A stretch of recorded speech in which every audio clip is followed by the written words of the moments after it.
দেখাচ্ছি আপনাকে যে 10 লাখ টাকা যদি কারোর ইনকাম হয় ট্যাক্স হবে কত, এটা দুই ভাবে বের করা যায়। এখন এক দেখেন আপনার কাছে কোনটা ভালো লাগে।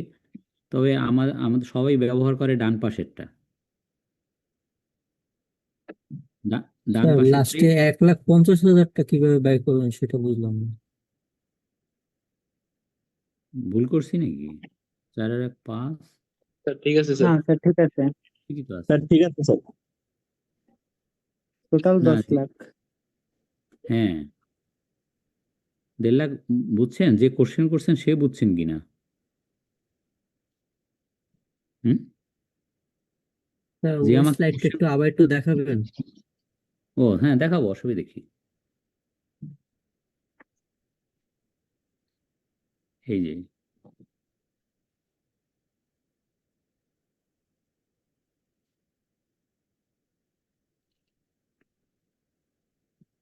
ওই 1.5 লাখ টাকা আসছে ওই 5 লাখ টাকার স্ল্যাব থেকে। 5 লাখ টাকার স্ল্যাবে পড়ছে 1.5 লাখ।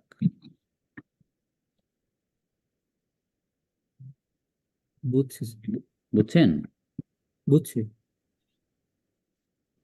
হুম।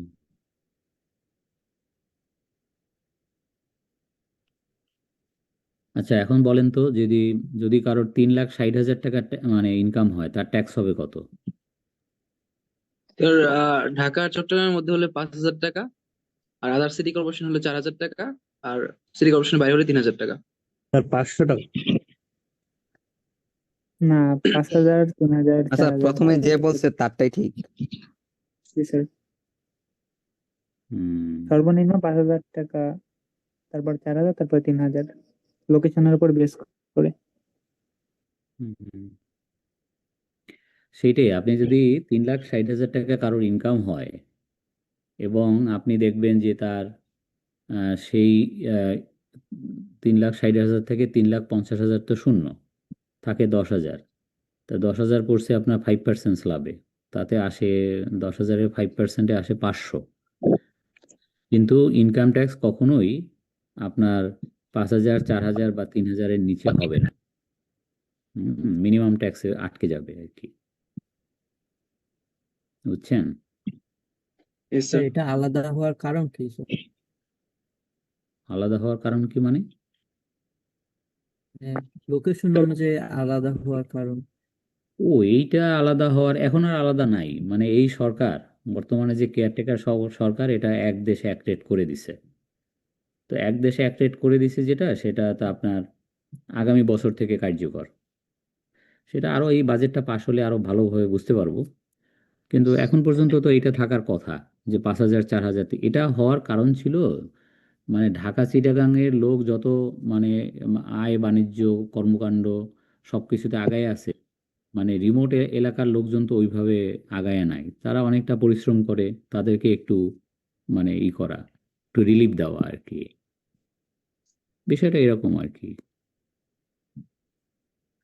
মানে ঢাকা চিটাগাং সব কিছুতেই আগায় আছে আর কি, আপনার চাকরি বাকরি শিক্ষা মানে সব কিছুতে। তো এইসব জায়গায় থেকেই সবচেয়ে ট্যাক্স পেয়ারের সংখ্যাও মানে বেশি ঢাকা চিটাগাংয়ে। হুম। তো সেই হিসাবে লোকেশন ভিত্তিতে এরকম একটা করা ছিল, 3,000, 4,000, 5,000। বাট এখন আর এটা মানে নাই, নাই মানে আগামী বছর থেকে নাই। এই এই জন্য আপনি ওই যে দেখতে পাচ্ছেন কিনা, নিচের যে 4 নাম্বারটা লেখা, ওইটা দেখতে পাচ্ছেন কিনা লাল কালিতে? কি? ওইখানে লেখা আছে সিঙ্গেল রেট 5,000, মানে মিনিমাম ট্যাক্স হচ্ছে 5,000 টাকা সারা বাংলাদেশে, এক দেশ এক রেট হবে আগামী বছর থেকে। আর যারা একেবারে নূতন ব্যক্তি করদাতা ট্যাক্স দিবে, তারা 1,000 টাকা দিবে আর কি, মিনিমাম ট্যাক্স। যাই হোক, সেটা আগামী বছরে আর কি। এই এই এখন যদি আপনার পরীক্ষায় এমসিকিউ আসে যে ঢাকা চিটাগাংয়ের কোনো করদাতা যদি হয় তার মিনিমাম ট্যাক্স কত, এখন 5,000। হ্যাঁ, উত্তর হবে 5,000। এই আচ্ছা, যদি কারোর 3,50,001 টাকা ইনকাম হয় তার ট্যাক্স হবে কত? স্যার স্যার তার পাঁচ কাছে হাজার স্যার 5,000, 4,000। 5,000-ই। ওই যে হুম। 5,000। লোকেশনের অনুযায়ী। হুম। আর যদি কারো 3,50,000 টাকা ইনকাম হয় তার ট্যাক্স হবে কত? স্যার ট্যাক্স দিতে হবে না। দিতে হবে না স্যার। Nil sir. তাহলে পার্থক্যটা বুঝছেন? ইয়েস যে স্যার। এক Yes, টাকা sir. এক টাকার এক টাকার জন্য আপনাকে 5,000 টাকা ট্যাক্স দিতে হবে। 3,50,000 টাকা যার ইনকাম তার ট্যাক্স হচ্ছে 0। আর যার 3,50,000 টাকা ইনকাম তাকে ট্যাক্স দিতে হবে 1 টাকার জন্য, তাকে দিতে হবে 5,000 টাকা। Pass. যদিও 1 টাকার উপরে 5%-এ আছে 5 পয়সা, কিন্তু দিতে হবে 5,000 টাকা। আর যদি কারোর ইনকাম হয় 2,80,000 টাকা, তার ট্যাক্স হবে কত? তাহলেও দিতে হবে না sir. Nil sir. Zero return. হুম, জিরো রিটার্ন না, zero tax. Sir zero tax, zero return বলে কিছু নাই। স্যার 1 টাকায় তো মিনিমাম ট্যাক্স রেটটা পাস করতেছে না, তাহলে কেন আমি 5,000 টাকা দিব? কি বুঝি নাই কি স্যার বলেন? আপনি বলছেন না 3,51,000 টাকা হলে এই 3,50,000 1 টাকা হলে ওই হুম, 1 টাকার জন্য 5,000 টাকা দিতে হবে। হ্যাঁ আমার ক্যালকুলেশনে তো 1 টাকার জন্য মানে 5 পয়সা এরকম আসতেছে। হ্যাঁ 5 একটা পয়সা আসে। ইন্ডিভিজুয়াল যদি আমি চিন্তা ভাবনা করি তাহলে তো মিনিমাম ট্যাক্স একটা রেট থাকে, হুম, ওই রেটটা তো এটা পাস করতেছে না। বুঝিনি আপনার কথা। মিনিমাম ট্যাক্স রেট থাকে না স্যার? আছে তো, 5,000 টাকা তো আছে নিচে 4 নম্বরে লেখা। এখন আমার ক্যালকুলেশনে 5,000 আসতেছে না। না, আসতেছে 5 পয়সা। এক 3,50,000 1 টাকা হলে আপনার 1 টাকা 3,50,000 পর্যন্ত তো শূন্য। জি তারপরে স্যার। 1 টাকার উপরে 5%-এ আসে 5 পয়সা, কিন্তু মিনিমাম ট্যাক্স 5,000। তার মানে 5,000-এর নিচে আসলে 5,000, 5,000-এর উপরে হলে যা আসে তাই। আচ্ছা আচ্ছা, বুঝতে পারছি স্যার। মিনিমাম মানে কি? মিনিমামের বাংলা কি? ন্যূনতম 5,000। মানে যদি ক্যালকুলেশন করে আপনি দেখেন আপনার ট্যাক্স আসছে 5 পয়সা, 500 টাকা ইত্যাদি ইত্যাদি, 5,000 টাকার কম, তাহলে 5,000। আর যদি দেখেন আপনার ট্যাক্স আসছে 10,000 বা 22,500 বা 67,500, তাহলে তো ঠিকই আছে। 5,000-এর বেশি হলে তো কোনো কথা নেই, 5,000-এর কম হলে 5,000। বুঝছেন? আচ্ছা আচ্ছা, ঠিক আছে স্যার, মিনিমাম ধন্যবাদ। মানে কি? হ্যাঁ, ধন্যবাদ তো দিবি। মিনিমামের মানেটাই হলো তাই, তাই জি না? স্যার, বুঝতে পারছি।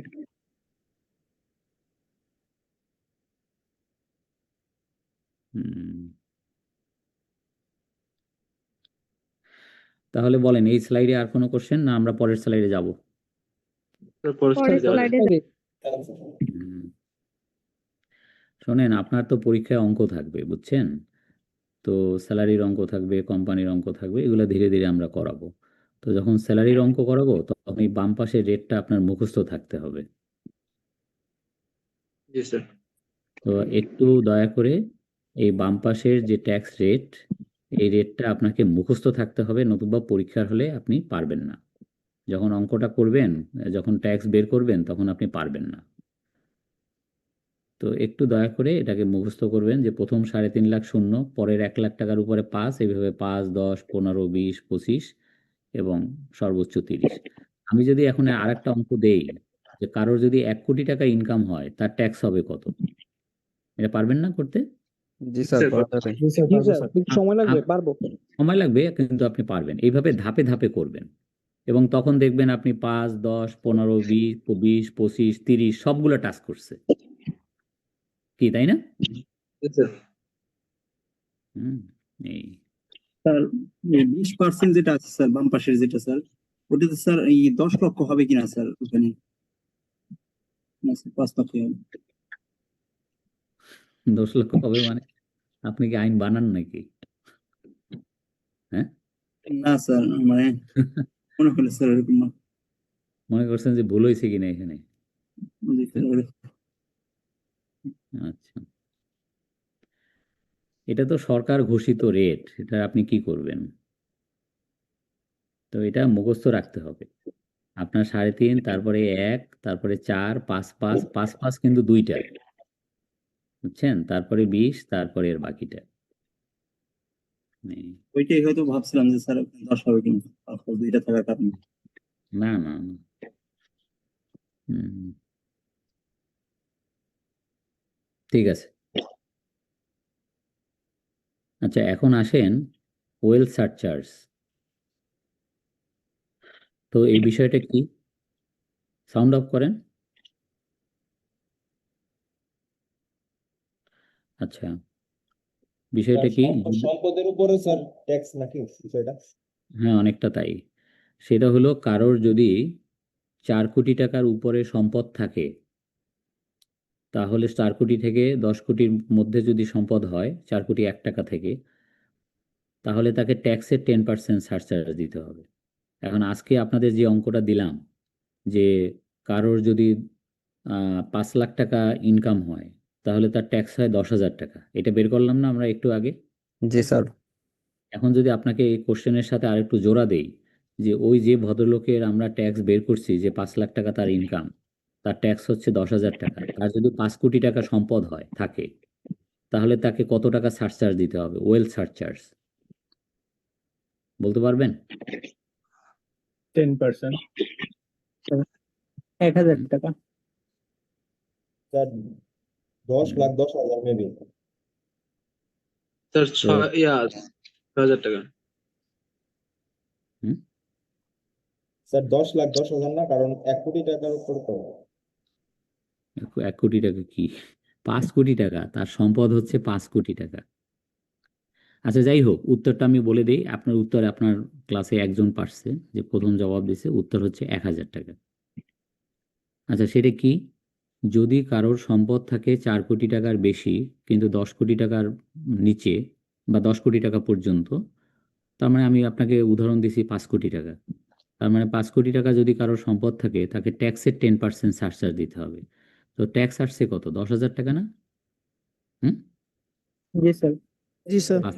5 লাখ টাকা যার ইনকাম, তার ট্যাক্স আসছে 10,000। 10,000-এর 10%-এ 1,000 টাকা তাকে ওয়েল সারচার্জ দিতে হবে, তার সম্পদ 5 কোটি টাকা থাকার কারণে।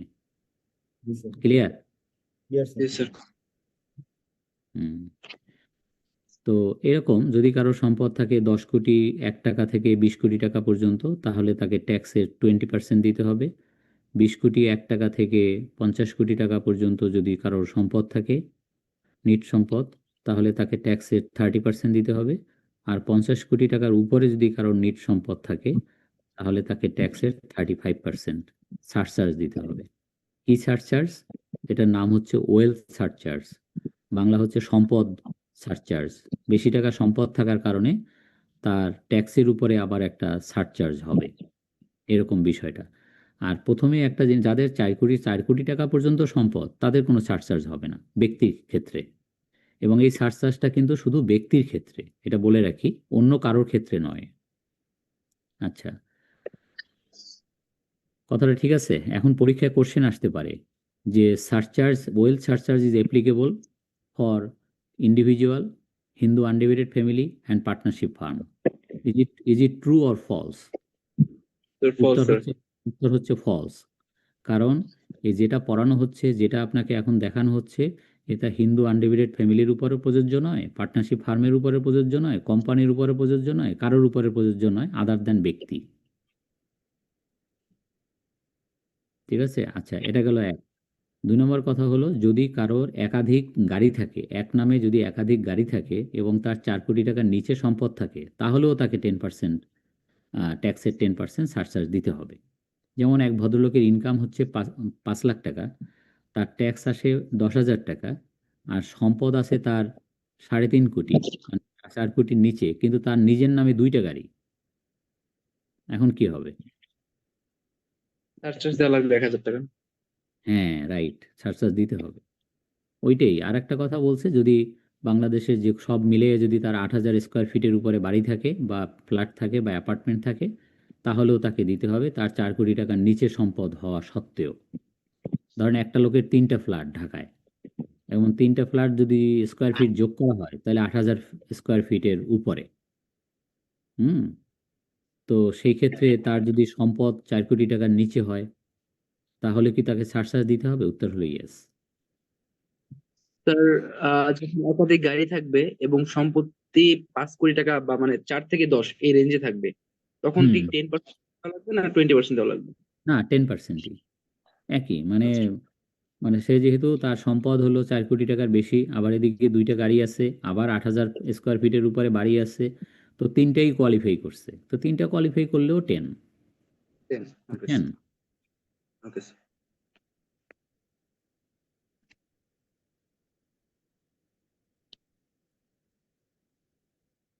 ক্লিয়ার? কোনো কোশ্চেন?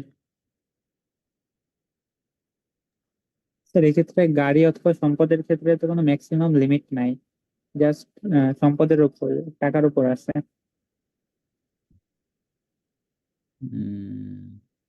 কি ম্যাক্সিমাম লিমিট মানে?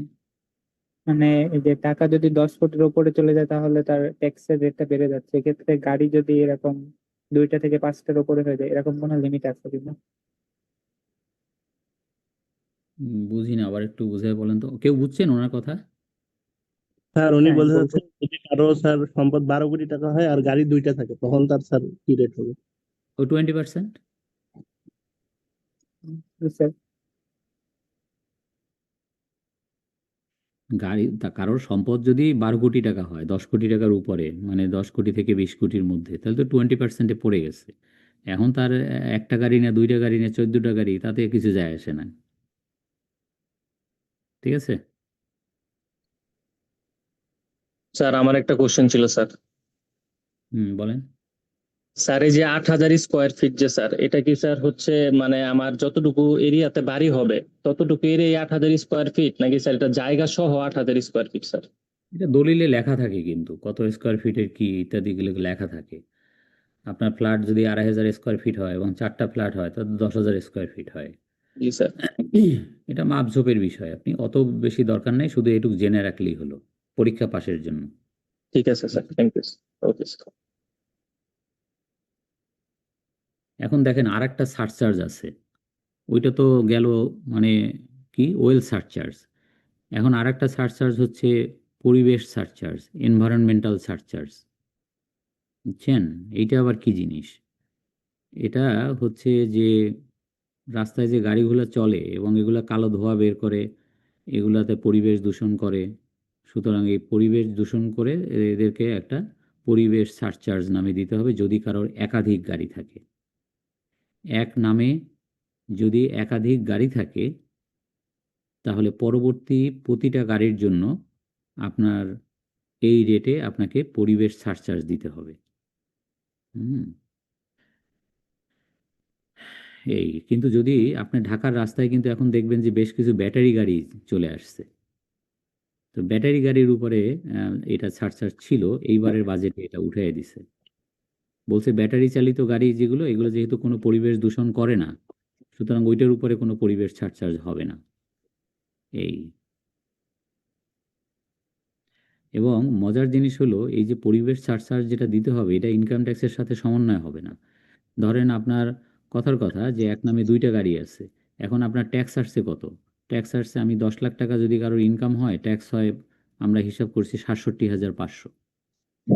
তো কারোর যদি 2টা গাড়ি থাকে এবং 2টা গাড়ি থাকার কারণে যদি তাকে এরকম পরিবেশ সারচার্জ দিতে হয়, তো 25,000 টাকা তার হয়তো পরিবেশ সারচার্জ দিতে হলে, এটা কি 67,000 মাইনাস থেকে, ওখান থেকে 500 থেকে মাইনাস করে দেবো? না, এটা আলাদা।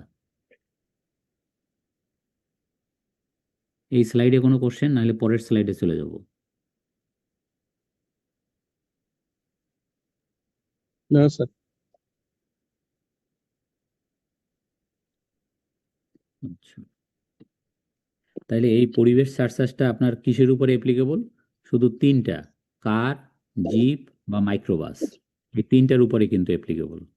অথচ যারা পরিবেশ দূষণ করে, সেই 6 নম্বর গাড়ি যেটা কালো ধোঁয়া বের করে রাস্তা দিয়ে, সেটার উপরে কিন্তু পরিবেশ সারচার্জ নাই। বুঝতে পারছেন? যারা কার্বন নিঃসরণ করে, এটা আর একটা নাম হলো কার্বন ট্যাক্স। আপনার এটা বাস ট্রাকের উপরে অ্যাপ্লিকেবল না, শুধুমাত্র কার, জিপ বা মাইক্রোবাসের উপরে অ্যাপ্লিকেবল।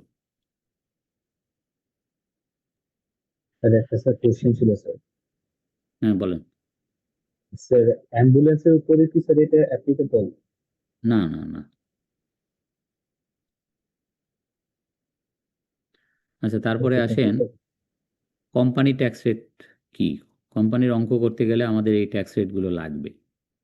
কোম্পানির ট্যাক্স রেট হচ্ছে লিস্টেড কোম্পানি যেগুলো শেয়ার বাজারে লিস্টেড, তাদের ট্যাক্স রেট হচ্ছে either 20 or 22.5 or 25, depending on the condition. কিছু কন্ডিশন আছে যেটা দেখাবো পরের স্লাইডে। তো কন্ডিশন ফুলফিল করলে 20, মানে আধা আধি ফুলফিল করলে 22.5, আর পুরোপুরি ফুলফিল করলে 25। এরকম যেগুলো প্রাইভেট লিমিটেড কোম্পানি, 2 নম্বর প্রাইভেট লিমিটেড কোম্পানি যেগুলো নন লিস্টেড কোম্পানি, তাদের ট্যাক্স রেট হচ্ছে আইদার 25 অথবা 27.5। দুইটা কন্ডিশন আছে, কন্ডিশন দুইটা ফুলফিল করলে 25, কন্ডিশন দুইটা ফুলফিল না করলে 27.5। ওয়ান ম্যান কোম্পানি মানে এক মালিকই কোম্পানি, ওপিসি, 1 person কোম্পানি, এটা কোম্পানি আইনে আছে। তো তাদের ট্যাক্স রেট হচ্ছে আইদার 20 or 22.5। ওই যে দুইটা কন্ডিশন, ওই দুইটা কন্ডিশন ফুলফিল করলে 2.5% এই বেনিফিট পাবে। তারপরে দেখেন লিস্টেড ব্যাংক, বিমা, আর্থিক প্রতিষ্ঠান, তাদের ট্যাক্স রেট হচ্ছে 37.5। আর যেগুলো নন লিস্টেড বা বিদেশি ব্যাংক, বিদেশি ইন্স্যুরেন্স কোম্পানি, তাদের ট্যাক্স রেট হচ্ছে 40। মার্চেন্ট ব্যাংক, সেটা লিস্টেড হোক নন লিস্টেড হোক, মার্চেন্ট ব্যাংক হচ্ছে যারা শেয়ার কারবারিদের লোন দিয়ে থাকে, লিস্টিংয়ের কাজে জড়িত, এদেরকে বলা হয় মার্চেন্ট ব্যাংক। এদের ট্যাক্স রেট হচ্ছে 37.5, ব্যাংকের মতোই আর কি। আর মোবাইল ফোন কোম্পানিগুলো, তাদের ট্যাক্স রেট হচ্ছে 40 অথবা 45। যদি লিস্টেড হয় 40, আর যদি লিস্টেড না হয় তাহলে 45। যেমন আপনার গ্রামীণ ফোন, তারপরে বাংলা লিঙ্ক, এদের ট্যাক্স রেট হচ্ছে 40। আর তার বাংলা লিঙ্ক না, সরি ভুল বলছি, গ্রামীণ ফোন, রবি, এদের ট্যাক্স রেট হচ্ছে, হ্যাঁ এদের ট্যাক্স রেট হচ্ছে 40। আর বাংলা লিঙ্কের ট্যাক্স রেট হচ্ছে 45, যেহেতু বাংলা লিঙ্ক এখনো শেয়ার বাজারে আসেনি। এই আর হচ্ছে লাস্টে বলা আছে যারা তামাকজাত পণ্য উৎপাদন করবে, বিড়ি, সিগারেট, গুল, জর্দা, এইগুলা যারা উৎপাদন করবে, সে কোম্পানি হোক, পার্টনারশিপ ফার্ম হোক, ব্যক্তি হোক, তার ট্যাক্স রেট হচ্ছে ডাইরেক্ট 45%। ইনকামের উপরে ডাইরেক্ট, এগুলো কিন্তু সব ডাইরেক্ট। আপনি যা দেখতে পাচ্ছেন এখানে কিন্তু স্ল্যাব নাই। আপনার ব্যক্তির যেরকম স্ল্যাব দেখছেন এতক্ষণ ধরে, প্রথম 3.5 লাখ টাকা শূন্য এরকম করে করে, এখানে কিন্তু ওরকম না, এটা ডাইরেক্ট অ্যাকশন। মানে 100 টাকা ইনকাম হলে 45 টাকা ট্যাক্স, এর বিষয়টা এরকম আর কি। তো 45% হচ্ছে ইনকাম ট্যাক্স, প্লাস ওই একই ইনকামের উপরে আবার একটা টোবাকো সারচার্জ দিতে হবে 2.5%। তার মানে আমরা শিখলাম সারচার্জ কত প্রকার ও কি কি। সারচার্জ 3 প্রকার। কি কি? 1 নম্বর হচ্ছে ওয়েল সারচার্জ, 2 নম্বর হচ্ছে পরিবেশ সারচার্জ, এনভায়রনমেন্টাল সারচার্জ, 3 নম্বর হচ্ছে টোবাকো সারচার্জ।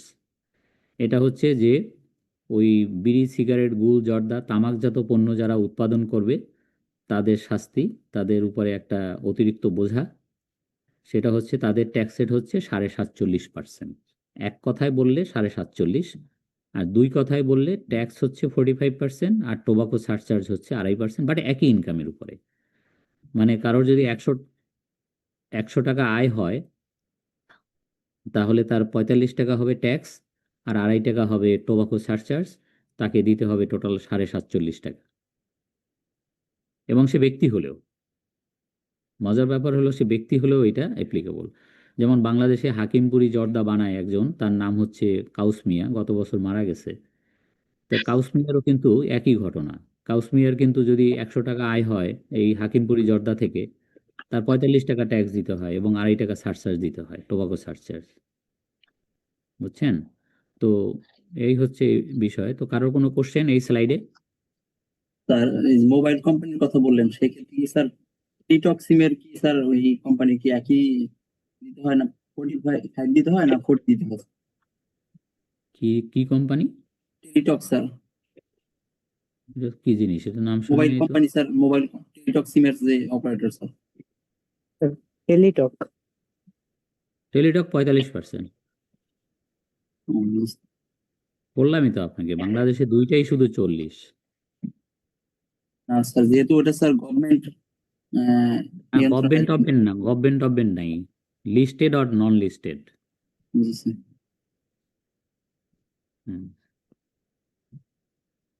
এই কোনো কোশ্চেন এই স্লাইডে? নাই? আচ্ছা, দুইটা কন্ডিশন কিন্তু, এই যে দুইটা কন্ডিশন, একটা হলো প্রাইভেট লিমিটেড কোম্পানির ট্যাক্স রেট হচ্ছে 25 অথবা 27.5, আর ওয়ান ম্যান কোম্পানির ট্যাক্স রেট হচ্ছে 20 বা 22.5। দুইটা কন্ডিশন ফুলফিল করলে রেটটা 2.5% কম। কন্ডিশন দুইটা কি কি? সেটা হলো সমস্ত বিক্রির টাকা ব্যাংকিং চ্যানেলে হতে হবে, ক্যাশে হলে চলবে না। আর 5 লাখ টাকার উপরে খরচ আপনার ব্যাংকিং চ্যানেলে করতে হবে, এবং বছরে সর্বমোট 36 লক্ষ টাকার উপরে আপনার ব্যাংকিং চ্যানেল ছাড়া খরচ করা যাবে না। তো এই শর্ত এমনভাবে দেওয়া যে এটা মানা সম্ভব না, অনেকটাই সম্ভব না। ফলে এই বেনিফিট অনেক কোম্পানি নিতে পারে না বাস্তবে। 2.5%-এর যে বেনিফিট, ঠিক আছে? কোনো কোশ্চেন এই স্লাইডে? বুঝি নাই স্যার, কি বলবেন এটা? একটা কোম্পানির যত বিক্রয়, সেলসের বাংলা হচ্ছে বিক্রয়, বিক্রয়ের সমস্ত বিক্রির টাকা ব্যাংকিং চ্যানেলে হতে হবে, মানে ব্যাংক মারফত হতে হবে। নগদে হতে পারে, নগদে বিক্রয় ডিসকারেজ করা হচ্ছে। বুঝছেন? 1 নম্বরটা ক্লিয়ার কিনা? হ্যাঁ স্যার।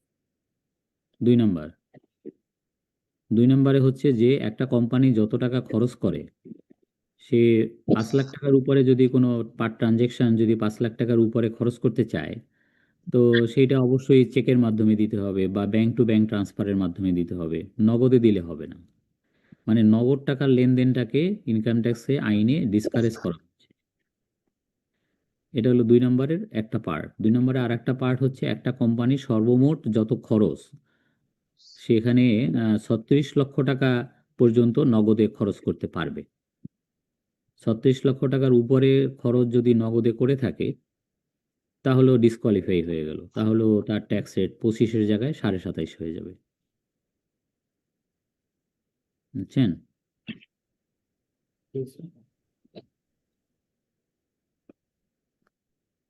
স্যার 36 লক্ষের যে লিমিট, এটা কি শুধুমাত্র নগদের জন্য? নগদ, হ্যাঁ। 36 মাসে সব ব্যাংকিং চ্যানেল গুলো আছে। ওই তো 36 লক্ষ টাকা যদি এক্সিড করে, মানে ব্যাংকিং চ্যানেল ছাড়া মানে নগদ, মানে একটা কোম্পানি নগদ টাকায় খরচা করছে 40 লাখ টাকা, তার মানে ডিসকোয়ালিফাই হয়ে গেল। নগদ টাকায় খরচ করতে পারতো সর্বোচ্চ 36 লক্ষ টাকা। বুঝছেন? জি স্যার। 36 লক্ষ টাকার বেশি খরচ করতে গেলেই তাকে ব্যাংকিং চ্যানেলে খরচ করতে হবে, তাহলে সে 2.5%-এর বেনিফিট পাবে। এই দুইটা কন্ডিশন দেওয়া আছে। তো দুইটা কন্ডিশন যদি ফুলফিল করা সম্ভব না হয়, তো কি হবে? 2.5% বেশি ট্যাক্স দিতে হবে আর কি। বুঝছেন? এখন আপনার পরীক্ষা পারপাসে, আপনার পরীক্ষায় একটা অঙ্ক আসবে কোম্পানির, এবং সেখানে আপনি লিখবেন যে I assume that the condition not fulfilled, সুতরাং আমি 27.5% হারে ট্যাক্স ধরিলাম। আপনার পরীক্ষায় যে অঙ্ক আসবে সেখানে তো আর কন্ডিশন দুইটা কোম্পানি ফুলফিল করছে না ফুলফিল করে নাই এগুলো সাধারণত দেয়া থাকে না। তখন আপনাকে অ্যাজাম্পশন করে নিতে হয় যে আমি ধরিয়া লইলাম যে কোম্পানির যে দুইটা ট্যাক্স রেট আছে, একটা হলো 25 অথবা 27.5। তো 25% মানে আপনার উপরে নির্ভর করে। আপনি যদি মনে বলেন যে আমি ধরিয়া লইলাম যে সে দুইটা কন্ডিশনে ফুলফিল করছে, তাহলে এই জন্য আমি 25% ট্যাক্স মানে অ্যাপ্লাই করলাম। আর আপনাদের মধ্যে যারা পরীক্ষা দিবেন তারা যদি কেউ বলেন যে আমি ধরিয়া লইলাম যে দুইটা কন্ডিশন ফুলফিল করে নাই, বা একটা কন্ডিশন করছে আর একটা করে নাই, তাহলে 27.5% হবে। এই জন্য আমি 27.5% হারে ট্যাক্স ক্যালকুলেশন করলাম। বুঝছেন? জি স্যার। আপনার উপরে নির্ভর করে। স্যার আমাদের তো এমসিকিউ হবে, কিন্তু স্যার আমরা কিভাবে এটা লিখবো স্যার নোট আকারে? এটা লিখতে হয়, এটা পরীক্ষায় শুধু এমসিকিউ না, শুধু এমসিকিউ না, আপনার দুইটা কোশ্চেন থাকে, দুইটা অঙ্ক থাকে। সে অঙ্ক দুইটাও আমরা করায় দেবো। জি স্যার। হ্যাঁ, তখন লাগবে আপনার, এটা দেখবেন। আর লিস্টেড কোম্পানির যে মানে আইদার 20% অথবা 22.5 অথবা 25, এখানেও কিন্তু ওই একই শর্ত। তো যদি শর্ত তিনটা মানে তাহলে 20, যদি একটা মানে দুইটা না মানে তাহলে 22.5, আর যদি তিনোটা মানে তাহলে 25। তিনোটা যদি মানা সম্ভব না হয় তাহলে 25। এই, ঠিক আছে?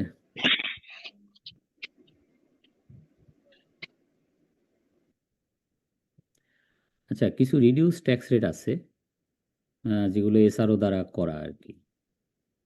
সেটা হলো যে রপ্তানি, যে সমস্ত কোম্পানি আপনার গার্মেন্টস রপ্তানি করে বা মানে ওই কি বলে লেদার রপ্তানি করে, বা বাংলাদেশ থেকে তো অনেক কিছুই রপ্তানি হয়।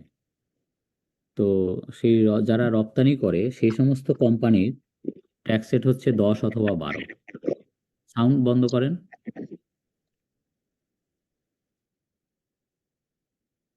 আচ্ছা,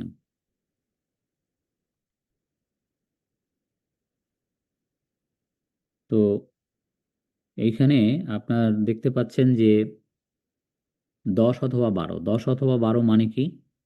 10 অথবা 12 মানে হচ্ছে যদি ওই ফ্যাক্টরি যদি লিড সার্টিফাইড ফ্যাক্টরি হয়, গ্রিন বিল্ডিং সার্টিফিকেশন থাকে, তাহলে ট্যাক্স রেট হচ্ছে 10, আর আদারওয়াইজ 12। তো বাংলাদেশে ম্যাক্সিমাম ফ্যাক্টরিগুলোই হচ্ছে লিড সার্টিফাইড না। মানে গ্রিন বিল্ডিং সার্টিফিকেশন নাই, তো সেক্ষেত্রে ট্যাক্স রেট হচ্ছে তাদের 12, আদারওয়াইজ 10। ক্লিয়ার? জি স্যার। আচ্ছা, তার মানে প্রথম মানে কথা আমরা কি শিখলাম, যে গার্মেন্টস ইন্ডাস্ট্রি, যেগুলো গার্মেন্টস এক্সপোর্ট ইন্ডাস্ট্রি, তো তাদের ট্যাক্স রেট কত?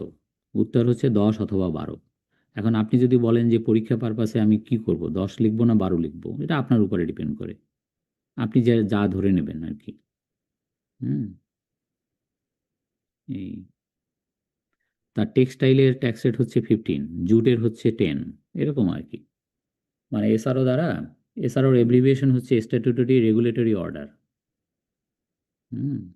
তো তার মানে কি, আমরা যে প্রথমে যে 6টা লিখছি তার পাশাপাশি আপনাকে কিছু এসআরও জানতে হবে, এটা এটা ভুলে তখন লেখানো হয়নি। আপনাদের ক্লাসের শুরুতেই লিখে দিছি যে আমার কোত্থেকে আমরা পড়বো, তার ভিতরে এইটা ভুলে লেখাই নেই। সেটা হলো এসআরও, কিছু কিছু এসআরও আমাদেরকে এরকম জানতে হবে। ঠিক আছে? জি স্যার।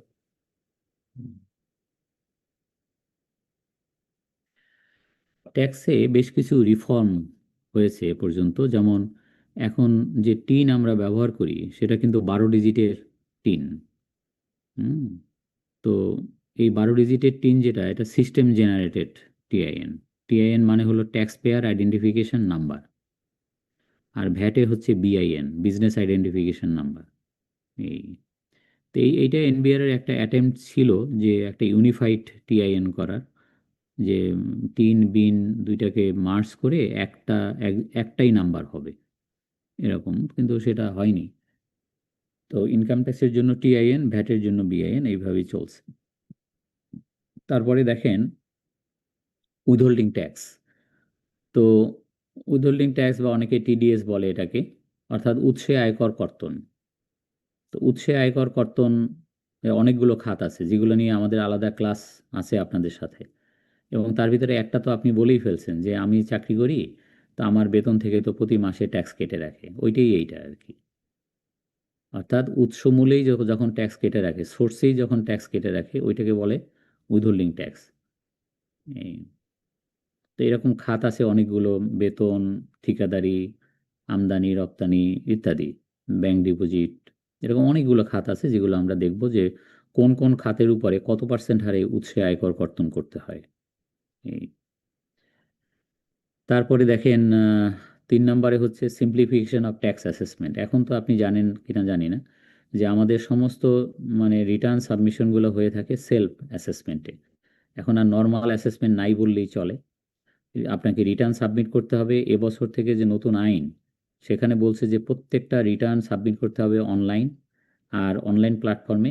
আর 2 নম্বরে হলো আন্ডার সেলফ অ্যাসেসমেন্ট। বলতে পারেন যে স্যার সেলফ অ্যাসেসমেন্ট কি? সেলফ অ্যাসেসমেন্ট হলো যে নিজের অ্যাসেসমেন্ট নিজে করে রিটার্নটা সাবমিট করা। অর্থাৎ আমি সমস্ত ইনকাম ট্যাক্সের আইন কানুন জানি, আমার ইনকাম কত, 10 লাখ, আমার কত টাকা ট্যাক্স আসছে, 67,500। তাহলে এই 67,500 টাকা আমাকে জমা দিয়ে রিটার্ন ফিল আপ করে আমি জমা দেবো, এটাই হয়ে যাবে সেলফ অ্যাসেসমেন্ট। সেলফ অ্যাসেসমেন্ট, সেলফের বাংলা হলো দন্তের বফলা, তার মানে নিজের কাজ নিজে করা, মানে ডিসিটির উপরে ছেড়ে না দেওয়া। তা বলতে পারেন যে আমি যা করে দেবো তাই কি ডিসিটি মেনে নিবে? নো, এটা অডিটে পড়তে পারে, সেগুলো পড়াবো ধীরে ধীরে। যে মানুষ বা কোম্পানি যে রিটার্ন সাবমিট করে সেটাই কি ফাইনাল? সে যা ট্যাক্স মনে করে ও যা ট্যাক্স দিবে এটাই কি গভর্নমেন্ট মেনে নেবে? সব ক্ষেত্রে না। যদি অডিটে পড়ে, অডিটের জন্য বাছাই হয়, তখন দেখা যায় যে তার ট্যাক্স আরও বাড়তেও পারে। এই, বাট সব ক্ষেত্রে না। লাস্টে হচ্ছে অনলাইন রিটার্ন ফাইলিং।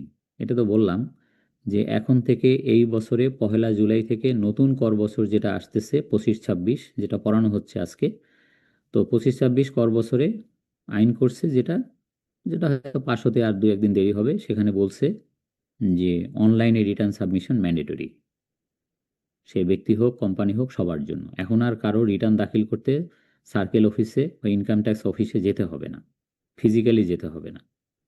মানে ঘরে বসে বা অফিসে বসেই সে অনলাইনে রিটার্ন সাবমিট করতে পারবে, এবং অনলাইনে রিটার্ন সাবমিট করলে সাথে সাথে সে অ্যাকনোলেজমেন্ট স্লিপ বা পিএসআর, যেটা proof of submission of return, এটা পেয়ে যাবে। এটা প্রিন্টার থাকলে সাথে সাথে প্রিন্ট করে রেখে দিবে। এই মানে, এবং সারা পৃথিবীতে কিন্তু অনলাইনটাই চালু, আমাদের দেশে মানে ফিজিক্যালটাও চালু ছিল। তো যাই হোক, এটা এবছর থেকে বন্ধ, প্রস্তাব তো আছে, দেখা যাক আর কি। তো এই স্লাইডে কোনো কোশ্চেন?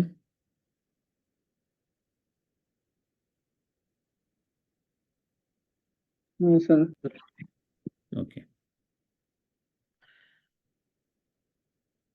ঠিক আছে। তো একটা প্রেজেন্টেশন তো শেষ শেষ হলো, তাই না? স্যার একটা কোশ্চেন ছিল স্যার, রিডিউস হুম, কি বলেন? রিডিউস ট্যাক্স রেট, হ্যাঁ, স্যার ওইটা সম্পর্কে তারা বলতেন স্যার। ওই তো হ্রাসকৃত কর হার, মানে নর্মালি একটা গার্মেন্টসের ট্যাক্স রেট কত, আজকে যেটা পড়ানো হয়েছে আপনাকে, সেখান থেকে আপনি শিখলেন যে একটা গার্মেন্টস কোম্পানি, সে একটা প্রাইভেট লিমিটেড কোম্পানি, তো প্রাইভেট লিমিটেড কোম্পানির ট্যাক্স রেট কত? 25 অথবা 27.5, যেটা আজকে পড়ানো হয়েছে। যে দুইটা কন্ডিশন মানলে 25, আর দুইটা কন্ডিশন না মানলে 27.5। কি এটা পড়ানো হয়েছে না আজকে? জি স্যার। জি স্যার। কিন্তু ধরেন ওই কোম্পানিটা হচ্ছে একটা garments export, 100% garments export industry company, তাহলে তার ট্যাক্সের কত? ওই 25 বা 27.5 হবে? উত্তর হলো না। সরকার এটাকে হ্রাস করে এটাকে করে দিছে 10 অথবা 12। ক্লিয়ার? জি sir. Special tax rate, special. এটা কি যে কোনো একটা প্রোডাক্ট এক্সপোর্ট করলে হবে স্যার, না হ্যাঁ, ফুললি এই যে মানে ব্যবসা বাংলাদেশ করে? থেকে তো হ্যাঁ, মানে যে কোনো প্রোডাক্ট, আপনি গার্মেন্টস হোক, টেক্সটাইল এই হোক, ওই যে কি বলে, ওই লেদার হোক, সিরামিক হোক, ভেজিটেবল হোক, বাংলাদেশ থেকে অনেক কিছু রপ্তানি হয়, জি স্যার। অনেক কোম্পানি রপ্তানি করে, এবং সব কোম্পানি যারা রপ্তানিকারক তাদের ট্যাক্স রেট কিন্তু ওইটা 10 অথবা 12। হুম। গ্রিন বিল্ডিং সার্টিফিকেশন যদি থাকে, লিড সার্টিফাইড ফ্যাক্টরি হয়, তাহলে 10, আদারওয়াইজ 12। তা বাংলাদেশে ম্যাক্সিমামই 12। বুঝছেন, হাতে গোনা হয়তো কিছু ফ্যাক্টরি আছে যেরকম সুন্দর, মানে সব দিক থেকেই তারা সার্টিফাইড। স্যার, যেমন স্যার আমি ফর এক্সাম্পল বলি, আমি একটা গ্রুপ অফ কোম্পানিতে জব করি, তো আমাদের হচ্ছে প্রোডাকশন ধর্মী, আমাদের কয়েকটা প্রোডাক্ট এক্সপোর্ট করে স্যার। তো সেক্ষেত্রে কি ওই তো, সেক্ষেত্রে ধরেন একটা ইন্ডাস্ট্রি যদি দুইটা বৈশিষ্ট্য থাকে, যে সে মানে কিছু পণ্য রপ্তানি করে আর কিছু পণ্য সে স্থানীয় বাজারে বিক্রি করে, জি স্যার। হ্যাঁ, তাহলে তার অ্যাকাউন্টসটায় ওইভাবে হার হবে, প্রপোর্শনেটলি হবে। যেগুলো রপ্তানি করে ওইটার উপরে ট্যাক্স রেট হবে 12, আর যেগুলো দেশের মধ্যে বিক্রি করে ওইটার উপরে হবে 27.5। বুঝতে পারছি দুইটা স্যার, রেট অ্যাপ্লাই হবে। ক্লিয়ার স্যার, ধন্যবাদ স্যার। হুম।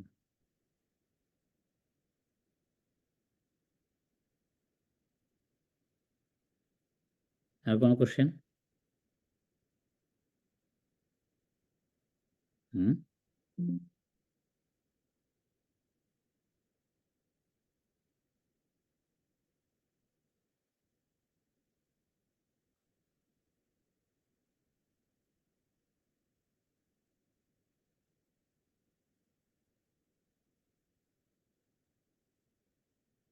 স্লাইডটা একটু দিয়ে দিন। স্লাইড তো এখনই দেবো, স্লাইড নিয়ে চিন্তা নেই। আর একটা জিনিস পড়াই, এই দুইটাই দিয়ে দেবো, সেটা হলো ইনকাম ইয়ার এবং অ্যাসেসমেন্ট ইয়ার। এটা বলছি অলরেডি যে ইনকাম ইয়ার যদি হয় 24-25, অ্যাসেসমেন্ট ইয়ার হচ্ছে 25-26, তাই না? অ্যাসেসমেন্ট ইয়ার শুরু হয় সবসময় কিন্তু 1 জুলাই থেকে।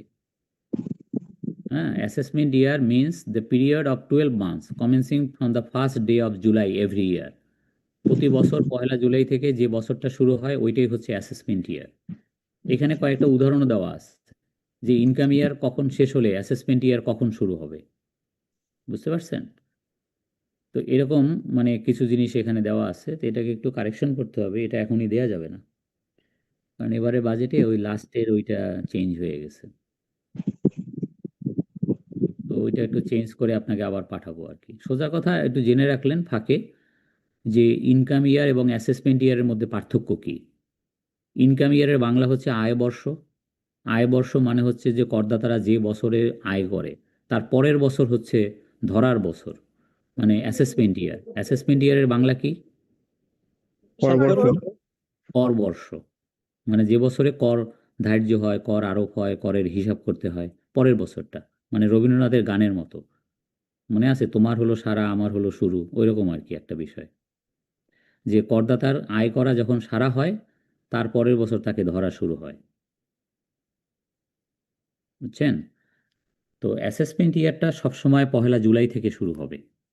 ইনকাম ইয়ার যখনই শেষ হোক তার পরবর্তী 1 জুলাই থেকে অ্যাসেসমেন্ট ইয়ারটা শুরু হবে। যেমন এখানে 3 নাম্বারটা দেখেন, 3 নম্বরে বলছে তার অ্যাকাউন্টিং ইয়ার বা ইনকাম ইয়ার শেষ হচ্ছে 31 ডিসেম্বর, যেমন ব্যাংকের ক্ষেত্রে হয়। তো 31 ডিসেম্বরে যদি ইনকাম ইয়ার শেষ হয় তার অ্যাসেসমেন্ট ইয়ার কোনটা হবে? অ্যাসেসমেন্ট ইয়ার হবে 24-25। কেন? 6 মাস পরে 1 জুলাই আসবে। 31 ডিসেম্বরের পরে যদি আপনি 1 জুলাই খুঁজতে যান 6 মাস পরে আসবে। তা সে আসুক, এটা একটু কারেকশন হবে। এটা এখানে এই যে ডান পাশের সর্বডানে যেটা লেখা tax day for company tax, ওইখানে এটা আগেরটা আর কি, এটা বর্তমান বাজেট অনুযায়ী এটা চেঞ্জ হয়ে গেছে। তো ওটা ঠিক করে পড়ানো হবে আর কি।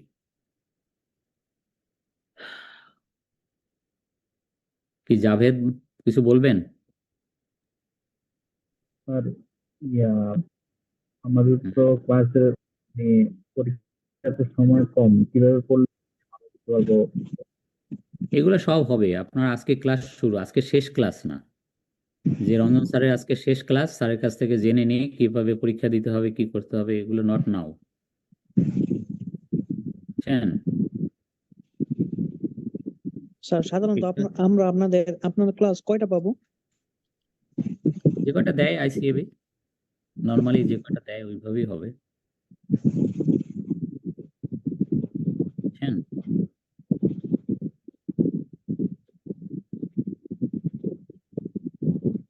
এটা নর্মালি মানে 20-22টা হয় আর কি।